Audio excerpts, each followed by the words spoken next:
이번 시간에는 부산광역시 사하구 계정동에 있는 계정 한신더휴 101동 3층 경매 물건에 대해서 권리 분석하고 입찰가를 산정해 보겠습니다.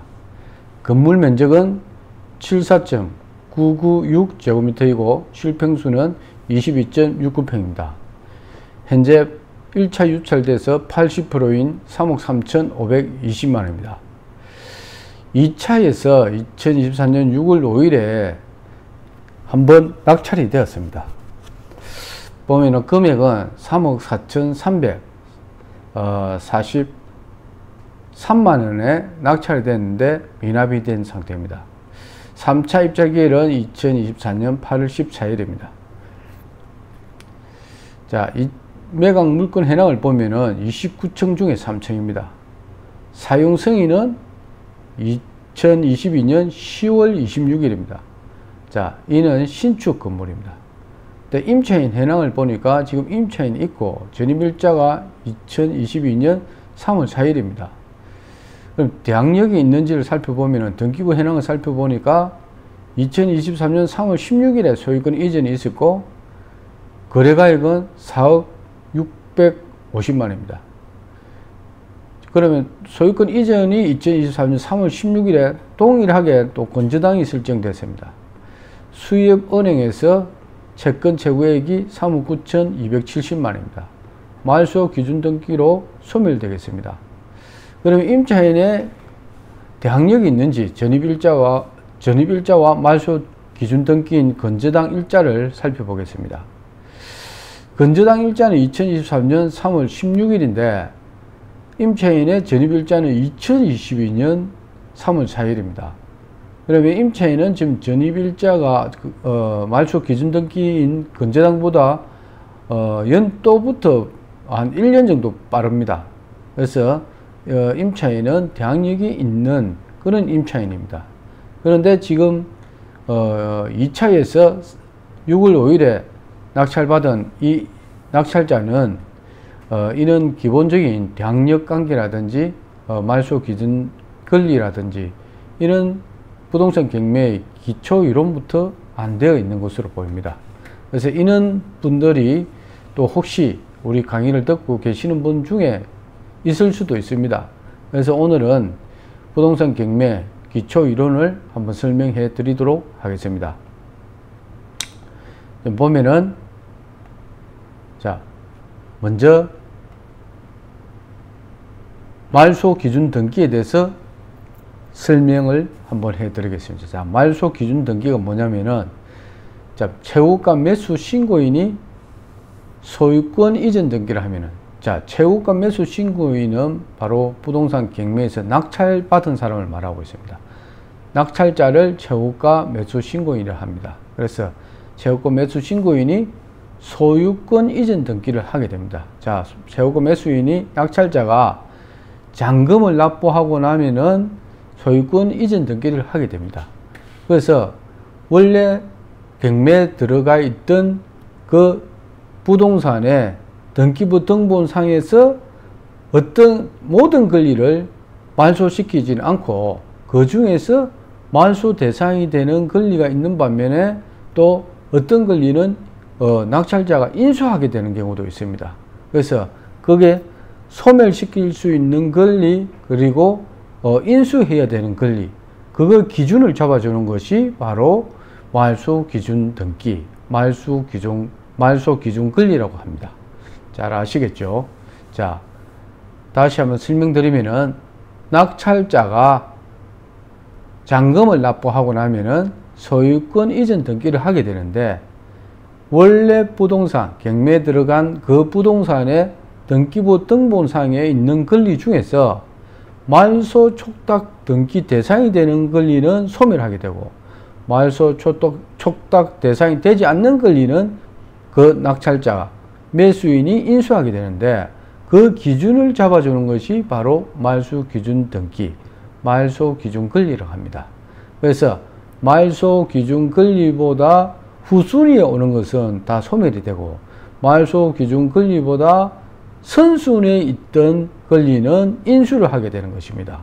그래서 자, 말소 기준 권리, 말소 기준 권리의 이제 법적 근거가 되는 것이 바로 민사집행법 제91조에 나와 있습니다. 보면은 2항부터 보면은 자, 매각 경매 부동산, 그러니까 매각 부동산은 경매 부동산을 말하고 있습니다. 경매 부동산 위에 설정되어 있는 저당권은 모두 소멸하게 됩니다. 그리고 3항에 보면은 지상권이나 지역권, 전세권, 그리고 등기된 임차권은 소멸하게 되는데, 매각으로 경매가 되면은 매각으로 소멸하게 되는데, 어떤 경우에 소멸하게 되냐면은 저당권, 압류채권, 감류채권에 대항을 할 수 없는 경우에는 소멸하게 됩니다. 그런데 지상권, 지역권, 전세권, 등기된 임차권이 저당권, 압류채권, 감류채권에 대항을 할 수 없으면은 매각으로 소멸하게 되고, 대항을 할 수 있는 경우는 이 사항에 보면은 자, 매수인이 인수를 하게 됩니다. 자, 그리고 전세권의 경우는 전세권자가 배당 요구를 하면은 소멸하게 됩니다. 자, 이 경우도 전세권이 선순위 전세권인 경우를 지금 이야기하고 있습니다. 최선순위 전세권이 배당 요구를 하면은 매각으로 소멸하게 됩니다.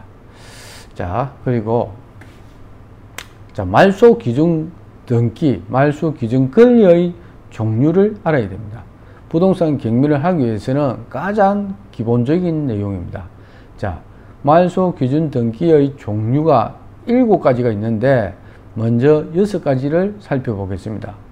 압류, 감류, 저당권, 건저당권, 담보가등기, 경매개시 결정등기 중에서 등기부상의 접수일자가 가장 빠른 등기가 말소 기준 등기가 됩니다.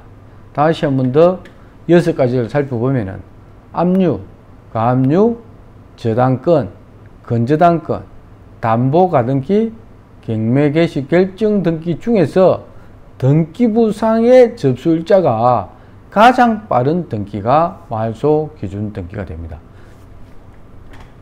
그리고 6가지에서 하나 더 추가되는 것이 바로 전세권입니다. 자, 전세권은 바로 말소 기준 등기가 되는 것이 아니고 집합 건물이나 주택 같은 경우는 토지 건물 전체에, 자, 토지 같은 경우는, 주택 같은 경우는 토지 등기부도 있고 건물 등기부도 있습니다. 그래서 토지와 건물 전체에 전세권이 설정되고, 그리고 그 전세권에 의해서 경매를 신청하거나 아니면은 그 전세권에 의해서 배당 요구를 하는 경우는 그 전세권이 말소 기준 등기가 되는 것입니다. 자, 전세권은 그냥 말소 기준 등기가 되는 것이 아니고 집합 건물이나 토지 건물 전체에 전세권이 설정되어야 하고, 그 전세권에 의해서 경매를 신청하거나 또 전세권에 의해서 배당 요구를 하는 경우는 전세권이 말소 기준 등기가 되는 것입니다. 자, 말소 기준 등기보다 선순위는 낙찰자가 인수를 해야 되고, 말소 기준 등기보다 후순위에 오는 권리는 소멸되게 되겠습니다. 그래서 전세권의 경우는 이제 최선순위는 원래 말소되지 않고 말소되지 않는 것이 원칙인데, 최선순위는 근데 예외적으로 말소되는 경우가 조금 전에 말씀드린 대로 전세권이 건물 전체에 설정되어 있는 상태에서 전세권자가 배당 요구를 했거나 아니면은 경매 신청을 하면은 전세권이 말소된다는 것입니다. 자, 설명드렸죠. 자, 다시 더 내려가서 이번에는 한 번 더 조금 전에 말씀드렸던 내용을 설명해 드리겠습니다. 인수되는 권리, 소멸되는 권리에 대해서, 자, 말소 기준 권리보다 앞서는 권리를 선순위라 하고, 말소 기준 권리보다 뒤에 오는 권리를 후순위라 합니다. 그래서 선순위, 말소 기준 권리보다 앞서는 권리, 선순위는 낙찰자가 모두 인수를 해야 됩니다. 그리고 말소 기준 권리보다 후순위, 뒤에 오는 권리는 인수하지 않는다는 것입니다. 그리고 외회적으로 후순위는 낙찰자가 인수하지 않는데 인수해야 되는 경우가 딱 세 가지가 있습니다. 어떤 경우냐면은 후순위에 오더라도 낙찰자가 인수해야 되는 권리가 바로 예고 등기, 그리고 소유권에 관한 다툼이 있는 가처분이나 건물 철거 및 토지 인도 청구권 가처분, 이런 겁니다. 자, 이런 거는 좀 어려운 부분이니까 초보자는 그냥 이런 게 있다는 걸 정도는 알고, 그 다음에는 대항력에 대해서 한번 살펴보겠습니다. 자, 이 부분은 다음에 설명드리고 오늘은 가볍게 대항력 부분을 살펴보겠습니다. 자, 대항력은 그럼 뭐냐면은 주택의 임차인이 자신의 보증금을 전부 반환받을 때까지 자기가 임대차 계약한 그 부동산을 비워주지 않아도 되는 그 권리를 바로 대항력이라 하는 것입니다. 그래서 그러면 대항력의 효력은 언제 발생하냐? 대항력이 그냥 입주하고 일이 있으면은 효력 발생하는 것이 아니고 효력 발생일이 법에서 정해져 있습니다. 자, 주택을 인도하고 그리고 주민등록을 마치면은 모두 마친 다음날 0시부터 대항력의 효력이 발생하게 됩니다. 자, 주택을 인도하고 주민등록을 모두 마친 다음날 0시부터 대항력이 발생한다는 것입니다. 그래서 결국에는 대항력은 기산일은 주택 인도와 주민등록 중 늦은 것을 기준으로 다음날 0시에 대항력이 발생한다. 근데 실제 국가기관에서 주택 인도가 언제 됐는지까지는 하기 어렵지요. 그래서 알 수 있는 방법은 주민등록은 주민자치센터에서 할 수 있기 때문에, 그럼 주민등록이 되면은 그 다음날 0시부터 대항력이 발생한다, 이렇게 보시면 되겠습니다. 그리고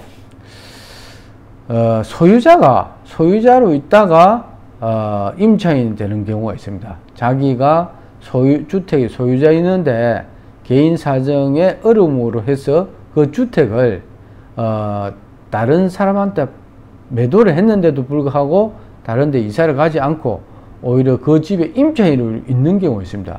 그럴 경우는 그럼 자기는 임차인이 됐을 때 언제 대항력이 발생하냐면은, 자, 상대방 매수자가 소유권 이전 등기를 한 다음날 0시에 그 임차인이 대항력이 발생하게 되는 것입니다. 자, 여기까지만 해도 지금 오늘 나온 물건에 대해서는 이해가 될 수 있습니다. 자, 요 보면은, 자, 2024년 6월 5일에 낙찰받은 이분은 부동산 경매에서 가장 기초가 되는 말소 기준 등기하고 대항력 발생에 대해서 전혀 모르는 상태에서 낙찰을 받아서, 이렇게 낙찰을 받고 미납이 되면은 입찰 보증금이 10%, 이거 보면은 3억 3,520만 원의 10%에 대한 그 보증금을 날리게 된 것입니다.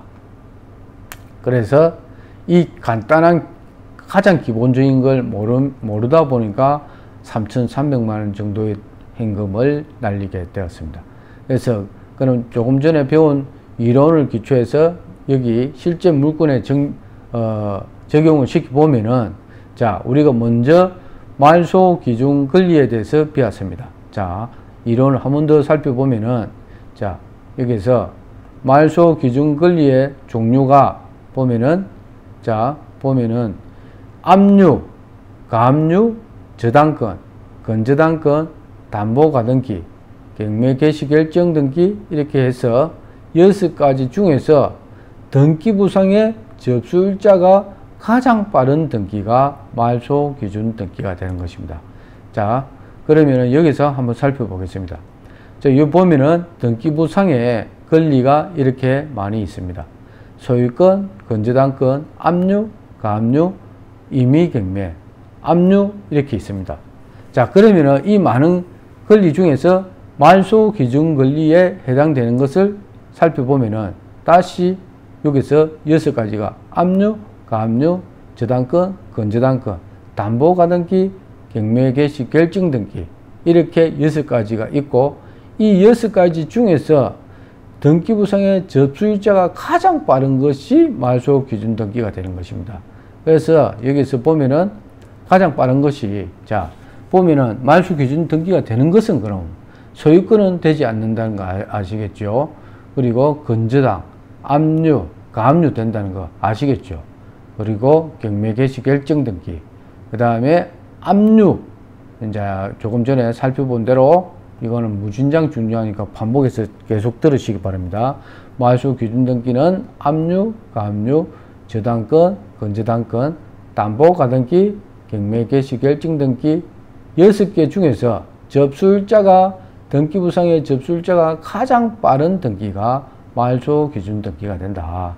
그러면 여기서 보면은 이 말소 기준 등기가 이렇게 여러 개 있습니다. 건저당, 압류, 가압류 이렇게 있는데 등기부상의 접수일자가 여기 접수일자가 2023년 3월 16일이 가장 빠릅니다. 건저당이. 그 이후에는 2023년 3월 20일 그리고 2023년 5월 9일 2023년 7월 26일, 2023년 8월 2일입니다.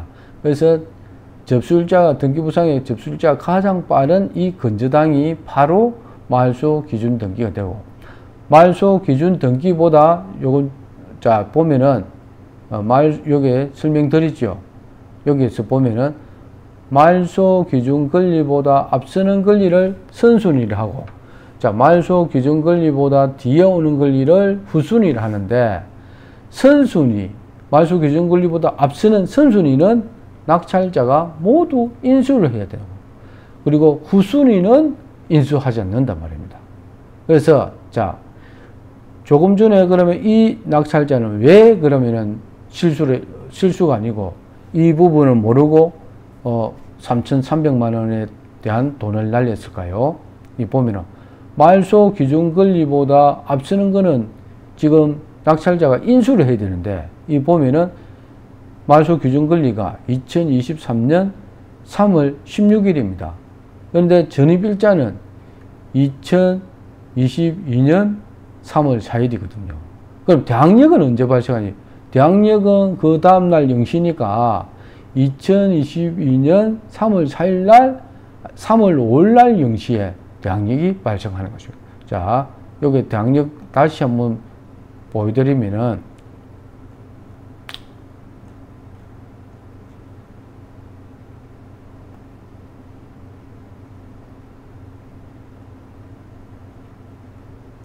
자 여기서 대항력은 언제 발생하냐? 주택의 인도와 주민등록을 모두 마친 날 다음 날 0시부터 대항력의 효력이 발생한다. 그러니까 여기서 보면은 자 인도는 국가기관에서 확인할 방법이 별로 없다 보니까 주민등록 신고했을 때, 자, 그때를 전입일자를 보는 것입니다. 그래서 주민자치센터에 주민등록 신고했을 때, 전입신고했을 때, 그때 그 날짜, 그 다음날 0시에 대항력이 발생합니다. 그래서 요 전입한 날짜가 2022년 3월 4일이니까 그 다음날 0시니까 3월 5일날 대항력이 발생하게 되는 겁니다. 이 임차인에. 그럼 2022년 3월 5일날 0시에 대항력이 발생하는데 이 말소 기준 권리는 2023년 3월 16일이니까 이 말소 기준, 건저당인 말소 기준 권리보다 이 임차인이 훨씬 1년이나 더 앞서 입주를 해가지고 전입을 해서 지금 대항력이 발생하고 있는 상태인데 이 조금 전에 보신 2024년 6월 5일에 이 낙찰자는 그런 내용도 모르고 임차인이 대항력이 있는 줄도 모르고 지금 낙찰을 받은 겁니다. 그러면 임차인은 왜 그러면 보증금이 있는지 밝히지 않고 미상으로 있겠습니까? 자기는 이 말소 기준 권리보다 1년이나 일찍 전입을 해가지고 있기 때문에 굳이 내가 보증금 얼마에 있다 이야기를 하지 않는 것입니다. 자기는 법적으로 대항력이 있기 때문에 낙찰받고 오는 사람은 자기를 내보낼 수가 없다는 걸 알고 있기 때문에 자기 보증금 얼마라고 공개 자체를 하기 싫은 겁니다. 그러면은 이럴 경우는 제가 어떻게 해야 되겠습니까? 2022년도 3월 4일 정도에 그럼 이 아파트 평수에 지금 보면은 면적이 74.9996제곱미터입니다. 이 면적의 전세가가 얼마인지를 한번 확인해 볼 필요가 있습니다. 2022년 3월 4일. 자, 국토교통부 실거래가를 보면서 지금 거래가 없네요. 아예 보니까. 자, 보면은 전세도 없고 매매도 없습니다. 그러다 보니까 이게 신축 건물이다 보니까 아예 지금 공개가 안 되고 있습니다. 그래서 이런 물건은 지금 보면은 이때 당시에 지금 보면은 경매 개시 결정이 2024년 7월 26일에 됐는데 이 입주 전입신고한 건 2022년입니다. 2022년 3월달 같으면은 우리나라 부동산 경기가 상승기였습니다. 아마 그때 당시는 그러면은 지금 감정가보다도 더 비쌌겠죠. 지금 4억 1,900만 원인데 그때는 한 4억 5천 이상 했을 것 같아요. 보니까 4억 8천이나 4억 5천 이렇게 했을 것 같아요. 그러면 그때 당시에 올 전세로 있는지 안 그러면 보증금과 월세를 같이 걸고 있는지 그거는 지금은 확인할 수 없어요. 지금 보니까 지금 그때 당시 올 전세로 만약 있다 치면은 3억 넘게 있을 것 같죠. 그러니까 지금 이런 물건은 아예 우리가 입찰할 수 있는 그런 상태가 아닙니다. 그래서 이번처럼 6월 5일에 입찰해 가지고 한 3,300만 원 정도 3,350만 원 정도 지금 보니까 자기 날린 것 같아요. 그럼 이런 물건은 언제 정도 되면은 관심을 가져야 될 것 같습니까? 4억 5천, 4억 8천에 올 전세로 예상하면은 한 3억 5천 이상은 실제 전세 보증금이 걸려 있을 가능성이 있기 때문에 올 전세로 했다면은 그러면 지금 보면은 거의 몇천만 원이나 천만 단위로 내려왔을 때 그럴 때 아니고는 지금 볼 수가 없어요. 왜냐면 이 건물이 지금 아파트가 신축 아파트입니다. 신축 아파트고 지금 세대수도 835세대면은 나쁘지가 않거든요. 그리고 층수도 층수는 저층이네요. 3층이니까 29층 중에 3층은 아주 저층인데 그래도 신축 건물이니까 가격은 좀 있을 것 같습니다.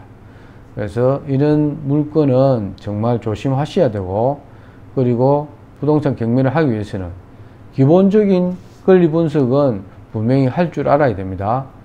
그러지 않으면 자기 큰 돈을 이렇게 소모시키는 경우가 생기게 됩니다. 자, 오늘 강의는 여기서 마치도록 하고 내일 보니까 8월 14일이 바로 입찰기일인데 이거 당연히 유찰되겠네요.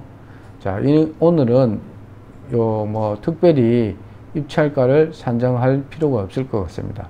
이런 물건은 10회 이상 유찰이 정해져 있는 물건이라고 볼 수 있는 거죠.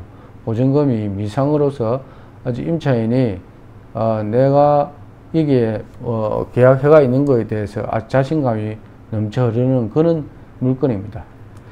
지금까지 강의 들어주신 분들은 다 구독 신청해 주시고 오늘 강의는 여기서 마치도록 하겠습니다. 감사합니다.